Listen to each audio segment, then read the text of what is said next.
Morning everyone. Thursday morning, I think the 14th of November or whatever, and today Buzzy had to go back to work and we've punched inland. So Roz and I have come for a drive inland from Bustleton, and we've just gone through a little town called Nannup.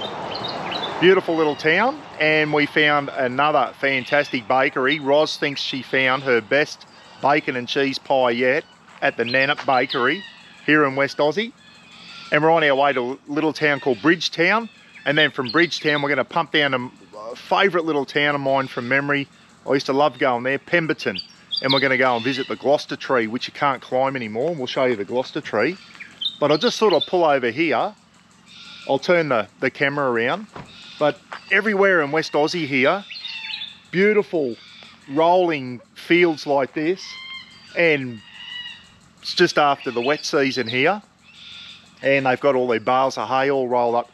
Everywhere down here in the southwest, hundreds of bales of hay, which they get ready for over summertime during the dry season, so they can feed their cattle and sheep and all that type of stuff. So yeah, they just bale all the hay up, hundreds of them. Must come and collect it and then get it ready for the dry season. So anyway, we'll keep going. Cockatoos going here. Unbelievable. I'll tell you one thing you cannot do. You're driving on these country roads in Western Australia. You cannot afford to daydream when you're driving. There are some massive trees right on the side of the highway. There is no margin for error. If you run off the highway here, fall asleep or something like that, you are dead, guys. You'll smash into a bloody big tree and come off second best.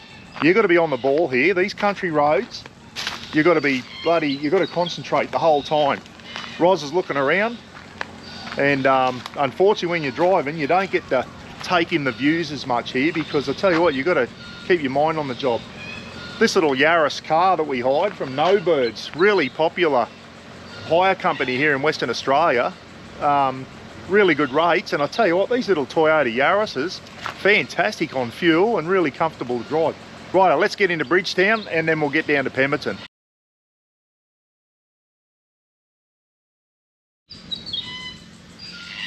Oh, cockatoos, I tell you, this is real Australian countryside out here. I know, I say, you get to Victoria and places like that, it just reminds you of Australia. Well, so does Western Australia. It reminds you of Australia. It's just classic country Australian thing. It's just a massive country, isn't Australia? And it's just a lot of places, you just know you're in Australia. I don't know, there's just something about it. You know what I mean? Gum trees give it away for a start, and cockatoos. But look at all the bales of hay there. Hundreds of them.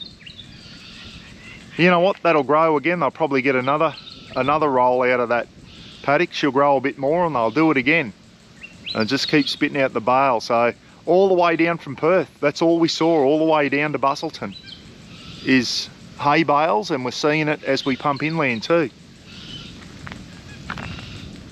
This Murray Grey cattle, there you go, Marrinup. And as I said, everything here in the inland southwest, all the places end in YUP or UP. Marrinup, Nannup, bloody Manjimup, everything ends in UP, which means by the water in Aboriginal language. So there you go. Marrinup Vale is the name of this property. Beautiful, isn't it?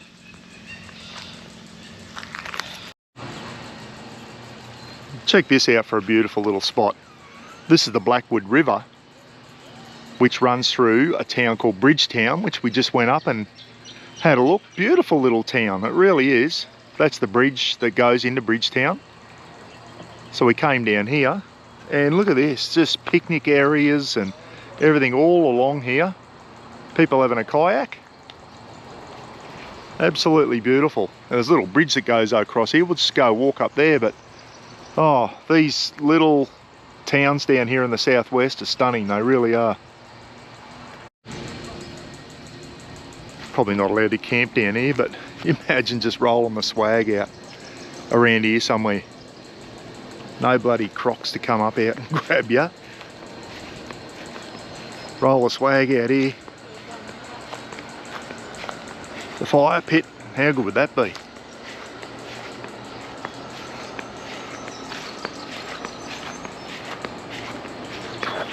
Here you go. For all you blokes overseas, it's not only what's in the water that can kill you in Australia, it's just the water itself. This water may contain amoeba or some bloody thing, meningitis. It can kill you. If the water gets above 24 and it gets up your nose, you can die. Isn't that good to know? Oh Jesus, I've never heard of that before. There's some bacteria in the water when it gets above 24 degrees Celsius, and if it gets up your nose, it can kill you. Well, there you go. I would not be swimming in there. Hey, check the size of this out. We're in Manjimup, guys, which is a large inland town. Not large, but large-ish.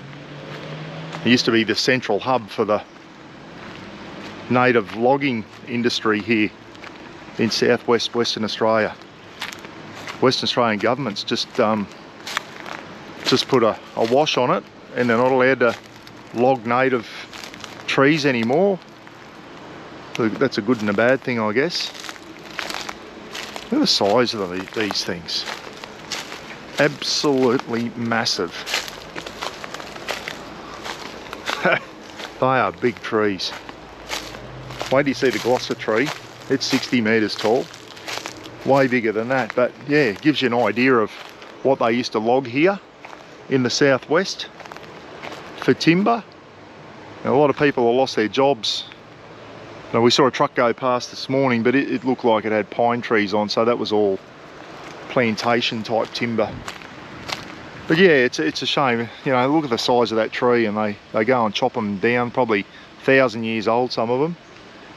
So it's good in a way that we stop that from happening. We haven't got an endless supply of trees in this country, have we? But we do have to get our resources from somewhere. Maybe chop one down, plant 100 type thing. They take a long time to grow. Anyway, we'll go and show you the rest of Heritage Park here at Manjimup. Well, here it is, everyone, the famous Gloucester tree. It closed for climbing in 2023. I've been up this bad boy twice now, in my younger days too, I might add. It was 60 metres tall, and at the top there was a viewing platform. Looks like a lot of the branches have been trimmed now. I just remember it being a lot thicker up towards the top. The scariest bit of the climb was actually getting halfway. Once you got in amongst the branches, it wasn't too bad. But I remember it was a lot more branches up there. Looks like I don't know, the viewing platform's been taken down and the top of the tree's missing by the looks, but she was 60 metres tall. And that's what you climbed on, guys, just some spikes, steel spikes out of the tree. And you climbed and spiraled all the way up. And all that held you in if you fell was a bit of chicken wire. As a matter of fact, if you fell, you're in deep shit. You're probably dead. So you didn't want to faint halfway up. You can see them spiralling all the way around up there. And then you could get out onto a platform and overlook the whole forest. It was just incredible. All the curry trees. Absolutely beautiful in here. It looks like now they've got other little treetop activities you can do, and zip lines and all that type of stuff. You got to pay to do it, about $17 or whatever, but it looks like all these different activities and that going between the trees. Yeah, the old Gloucester tree, there she is. And there was another one not far from here, about 20k away, called the Diamond Tree Lookout, and it was closed as well. So I don't know, they've just closed a lot of these things now just to public safety. But I'm surprised they even let people climb up that. In the old days, I understand, but I'm surprised they kept it open as long as they did. And I'm surprised no one ever plummeted to their death from up there, because if you slipped or fell, you're a goner. She was 60 metres bloody tall in its heyday, and that's a long way up. I tried to get it from this angle before and the sun was hitting me fair in the eyes, but it's moved a little bit now, so yeah. But yeah, they've taken the top off the tree now, and the whole lookout's missing. So anyway, someone told me it was reopened, and talking to an old bloke before, oh, it's reopened, mate, they're climbing it again. He was full of shit. It is closed permanently now. There it is, but plenty of other things if you're into your bushwalking. the Biblium track, which I'd forgotten all about. Here it is here. So yeah, all your bushwalks and everything through the Curry forest. I was going to say rainforest then. You wouldn't call this a rainforest. It's just a forest, but just massive tree. Look at the size of them. Don't know if they come up in the GoPro, but there's some big trees in here. And they're all protected now, which is a good thing, isn't it?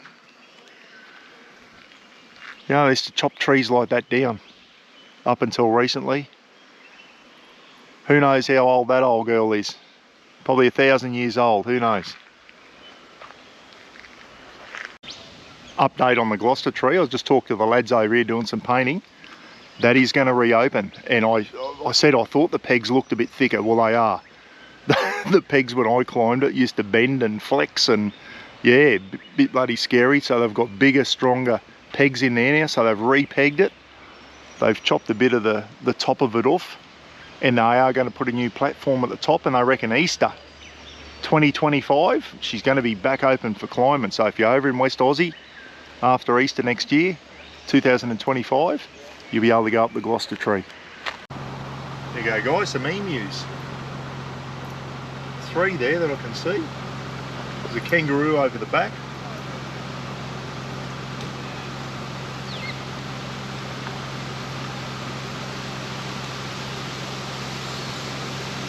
There you go guys.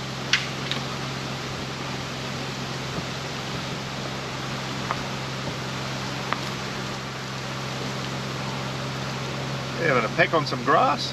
How you going, boys? Up here's a kangaroo over here somewhere. Don't get much more Aussie than that. Emus and kangaroos. Yeah. Kangaroos over under the shade over here.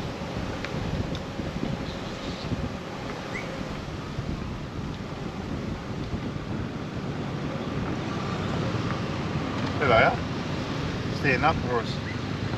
Well, I can see 1, 2, 3, 4, 5, 6, 7, about 8 or 9 kangaroos over under the tree in the shade. Ah, good stuff.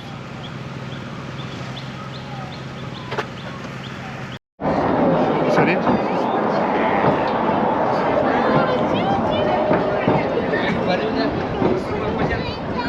Train back again. Just been over having a beer with Cam and Tiff. They're on their way back to Perth, but have a look at the water. What a stunning day down here at the Bustleton Jetty. Surf life-saving thing on. Look at the water. Absolutely pristine.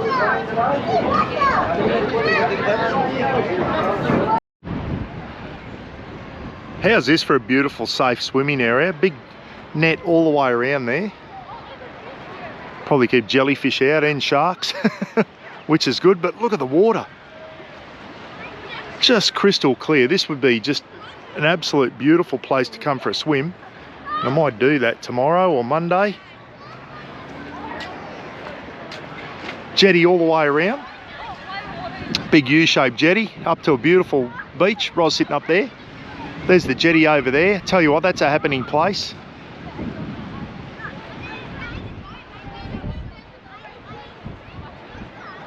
Tell you what, those people are doing a fair sort of a swim. They're going down there around that buoy there. That is a fair swim, and they're going back down over the other side of the jetty. But if you want to come for a swim out here, look at it, sandy bottom, crystal clear water, ladders you can crawl up onto the jetty. It's incredible.